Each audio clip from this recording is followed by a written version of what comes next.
Recuerden ustedes que la bioética va a tener su punto de partida en la filosofía, y esta filosofía tiene una de sus ramas que es la ética.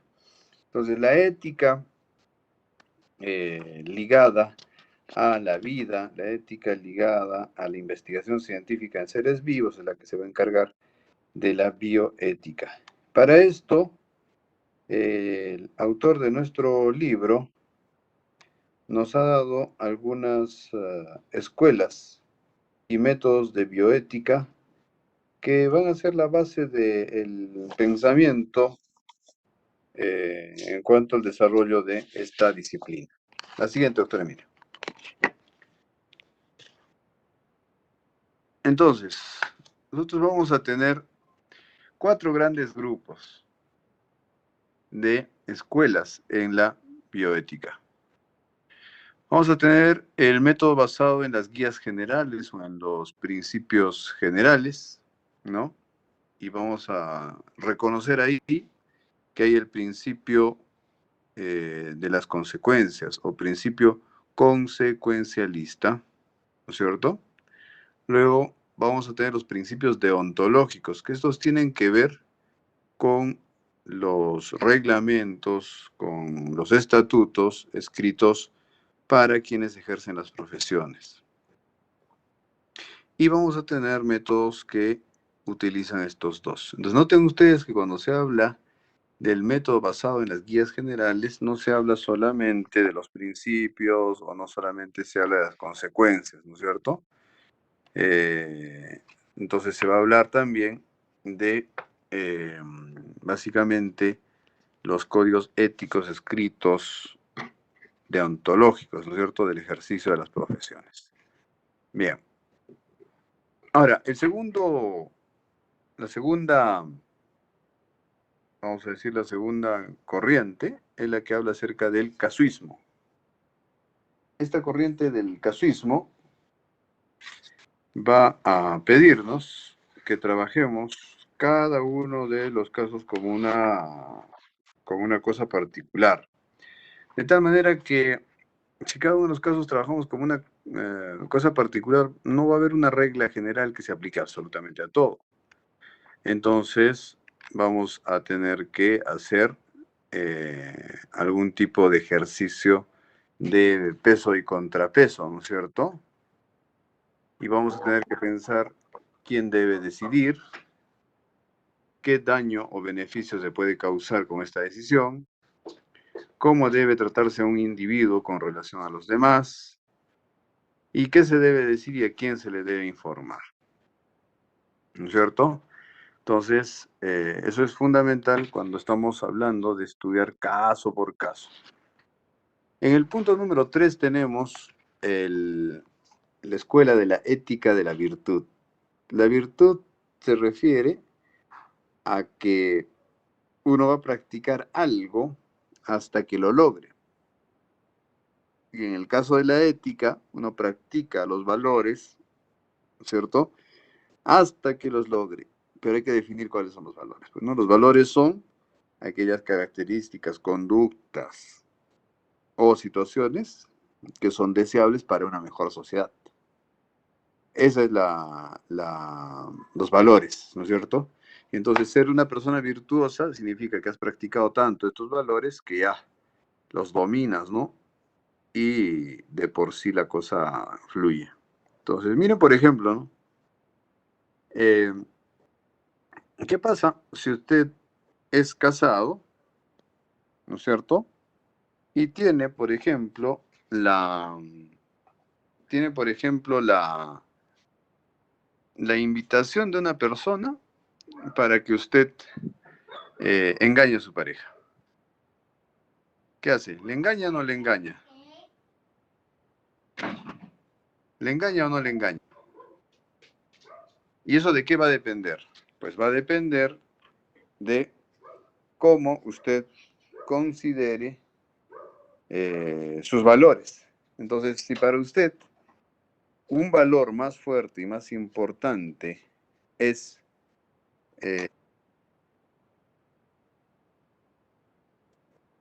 valor más más importante para usted es, decíamos, eh, la pasión, eh, la pasión que puede sentir por esa persona que le está haciendo el ofrecimiento, pues entonces ese valor a usted le va a conducir su conducta. Y entonces usted va a caer ante esa tentación y no le va a parecer mal, le va a parecer bien. ¿Por qué? Porque usted está ejerciendo su conducta en función de ese valor, el cual usted considera que es un valor superior, ¿no es cierto? Entonces, noten ustedes que lo mismo pasa cuando usted está en un cargo del Estado, ¿no es cierto? Está un cargo del Estado y va a recibir una, una coima, ¿no es cierto? Si su valor más elevado, el valor más importante para usted, es el recibir dinero, es el lograr la felicidad en base al dinero, pues no se va a sentir absolutamente mal, ¿no es cierto?, a recibir una coima. Bien, de tal manera que la virtud que usted va a desarrollar va a ser para un antivalor, no para un valor. Entonces, a eso se refiere esta escuela, ¿no? La escuela de la ética de la virtud. De tal manera que lo difícil es negarse ante la insinuación de una persona. Lo difícil es negarse ante la situación de estar en una, vamos a decir, en una situación de, de,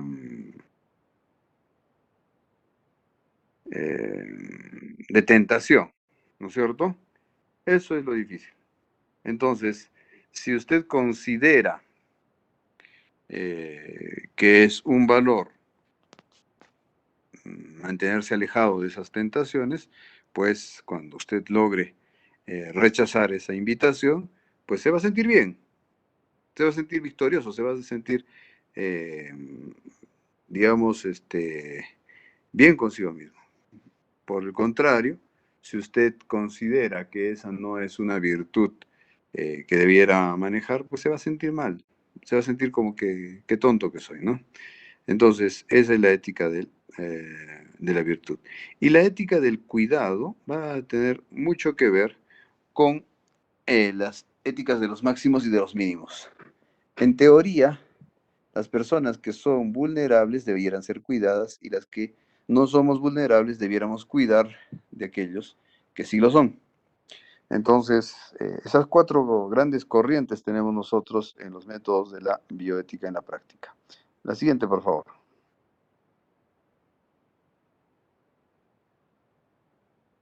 Entonces, cuando hablamos del principalismo, y para esto hoy tenemos un video que lo vamos a ver luego, cuando hablamos del principalismo vamos a hablar de cuatro principios.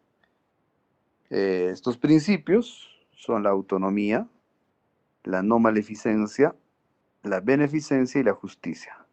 Estos son los cuatro principios bioéticos más importantes. Copien estos cuatro porque vienen en el examen. ¿Ya? Principio de autonomía, principio de no maleficencia, principio de beneficencia y principio de justicia. Cuando hablo de principio de autonomía, estoy hablando de, como les decía hace un rato, saber quién elige. ¿Quién elige para que me hagan una intervención? ¿Quién elige para que me pongan un postizo? ¿Quién elige? ¿Elijo yo tomo la decisión, toma otra persona la decisión por mí, alguien me tiene que autorizar, ¿no es cierto? Entonces, el principio de autonomía lo que nos dice es que los seres humanos son todos iguales respecto a su dignidad, motivo por el cual, como todos tienen la misma dignidad, pues todos tendrían que ser autónomos y cada uno decidir por sí mismo. Nadie puede decidir por ti. Cuando hablamos del principio de la no maleficencia, estamos hablando de que no hacer daño a las personas cuando se hace investigación científica. No puedes generar ni daño, ni enfermedad, ni dolor. Bien, cuando hablo acerca del principio de beneficencia, quiere decir que cuando yo entro a una investigación, tengo que recibir algún beneficio. Un beneficio en el sentido de que si yo estoy prestando a mi tiempo, estoy prestando a mi cuerpo, estoy prestando a mi sangre, algo bueno debe salir para mí de esta investigación, no solamente que me utilicen para que yo sirva de reservorio de sus experimentos, ¿no? Y el principio de justicia se refiere a que nosotros debemos repartir de manera equitativa los beneficios de la ciencia entre todas las personas que existen. Entonces, de tal manera que yo no puedo hacer una investigación científica solo para blancos y otra solo para negros, ¿no? Esto se llevaba a cabo en los años 60 en el experimento de Tuskegee, por ejemplo, como van a ver en el video, ¿no? Esta es una cosa impresionante. El país más inteligente, más avanzado, el principal país del mundo, tiene todavía signos de racismo. Entonces no es pues el más inteligente, ni es el más avanzado, ni es el más humanitario, ni nada por el estilo, ¿no? Simplemente es un país que tiene mayor economía porque tiene más población y tiene más fábricas, ¿no? Pero de ahí a que sea un modelo a seguir o esto, no, está difícil. Bien, la siguiente, doctor Emilio. Eso es en cuanto a la escuela del principialismo. Principalismo. Cuando hablamos del causismo, decíamos nosotros que puede ser definido también como este razonamiento retórico aplicado a las materias morales, ¿no? Y la retórica se refiere al discurso de lo que tú vas a mencionar, lo que tú vas a decir. Entonces, esta retórica, este discurso que nosotros vamos a tener, tiene que tener también pues un fuerte componente de otro principio que es la prudencia, ¿no? Cuando nosotros vamos a aplicar este razonamiento y vamos a decir que vamos a ocasionar con nuestros actos en investigaciones científicas o en intervenciones con los pacientes, tenemos que también hacer un ejercicio de la prudencia, de tal manera que la imprudencia es castigada penalmente. Cuando tú vas a hacer una intervención quirúrgica y de manera imprudente vas a sacar un tercer molar y te llevas el nervio dentario inferior en tu tontera de querer sacar una tercera molar por ganarte 50 soles, entonces vas a dejar al paciente con parestesia.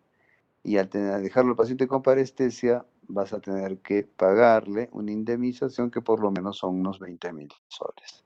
Entonces, noten ustedes que ante esa situación es mejor la prudencia. La prudencia es muy importante, jóvenes. No puede pensar que no pasa nada. Ya, ese es el pensamiento del tercer mundo. Cuando usted le venga eso en la mente, no pasa nada, acuérdese de mí. Así piensa la gente del tercer mundo. ¿Por qué creen ustedes que en el primer mundo, o los llamados del primer mundo, tienen seguros, los odontólogos seguros de malpraxis? Porque saben que sí pasa, no es que no pasa nada, sí pasa. Y cuando pase, tienes que estar asegurado para que no pagues tú de tu bolsillo el accidente que puede ocurrir, ¿no es cierto? Entonces, tercera vez que les digo, cuando pase por su cabeza la idea de deja así nomás o haz así nomás, no pasa nada. Ya, ahí te pondrás a pensar que tercer mundo. ¿Listo?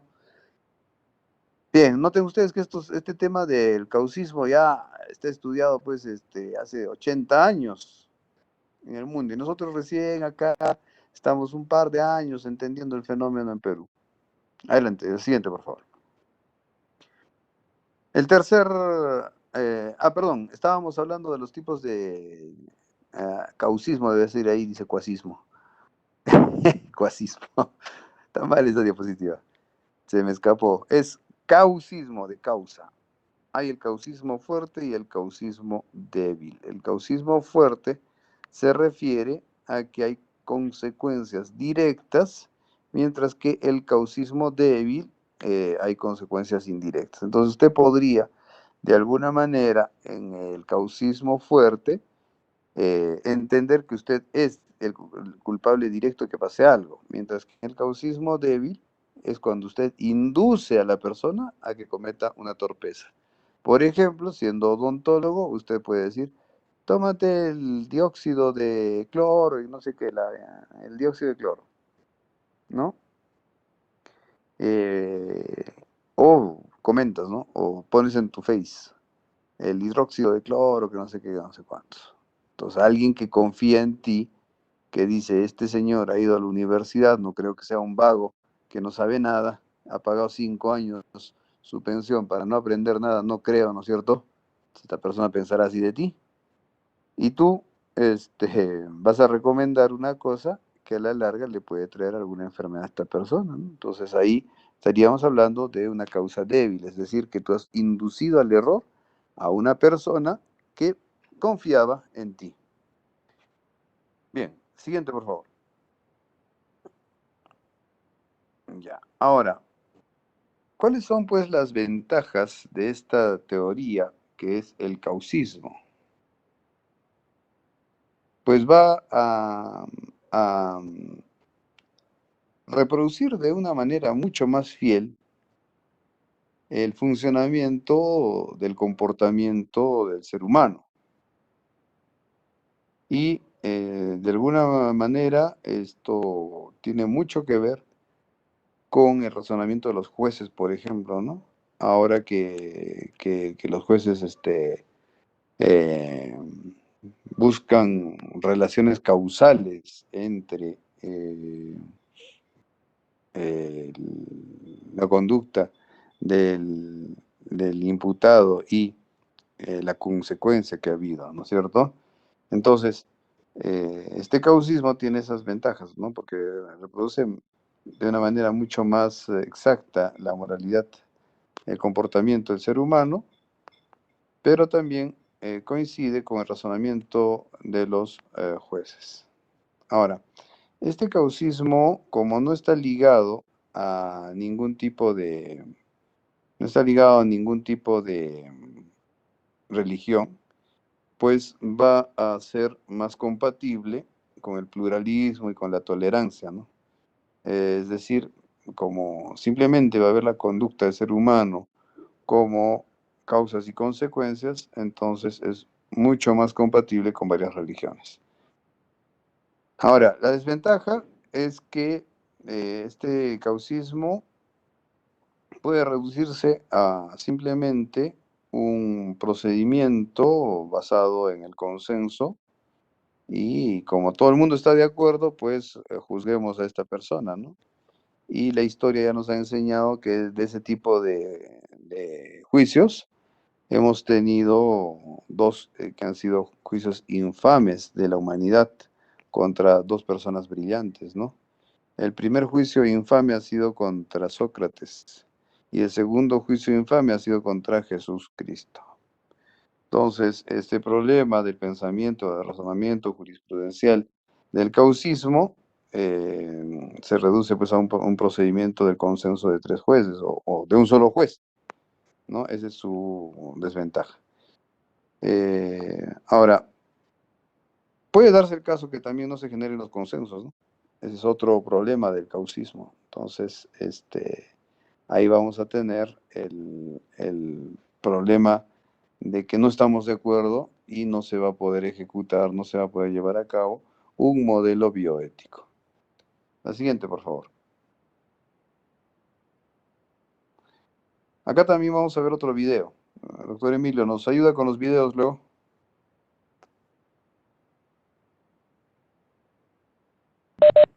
Sí, sí, Ya, ya están entonces, cargados. ok.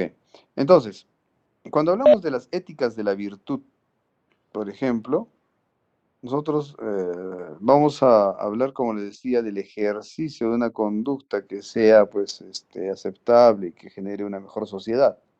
Y de eso se trata, ¿no? De que cada uno de nosotros tenga un comportamiento que sea bueno y a medida que seamos 200 personas buenas, pues la bondad comenzará a funcionar en nuestra ciudad. Ya somos 300 personas buenos, entonces ya la cosa va mejorando. Ya somos 400 personas buenas, ya va mejorando. Ya somos medio millón de personas buenas. Ah, perfecto, ya va mejorando. Así es como se construye una mejor sociedad. Pero yo no sé por qué en el Perú me he percatado que la gente tiene tendencia más bien a la maldad, tiene tendencia a ser revanchista, tiene tendencia a ser peleonera, ¿no?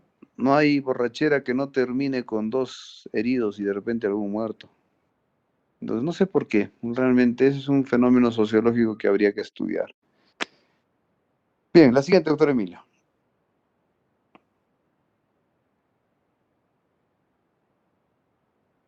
Decíamos acerca de las éticas del cuidado, que estas nos permiten entender, ¿no es cierto?, que va a haber personas que son vulnerables y personas que son no vulnerables.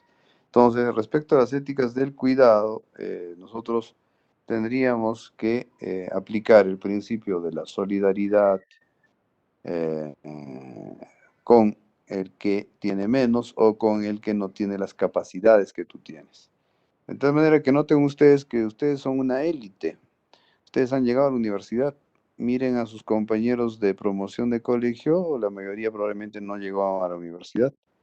Noten ustedes que ustedes tienen una obligación con la comunidad, tienen una obligación con Juliaca, con Arequipa, de darle lo mejor de tu inteligencia y de tus estudios, ¿no? A esa comunidad, porque no todos han llegado donde tú has llegado, ¿no? Entonces, eso es una situación que ustedes tienen que pensar respecto a la ética del cuidado. El que puede cuidar es alguien que tiene algún desempeño, desarrollo mayor que aquel que deba ser cuidado, que tiene mejores condiciones que aquel que deba ser cuidado, o que tiene mayores talentos, ¿no?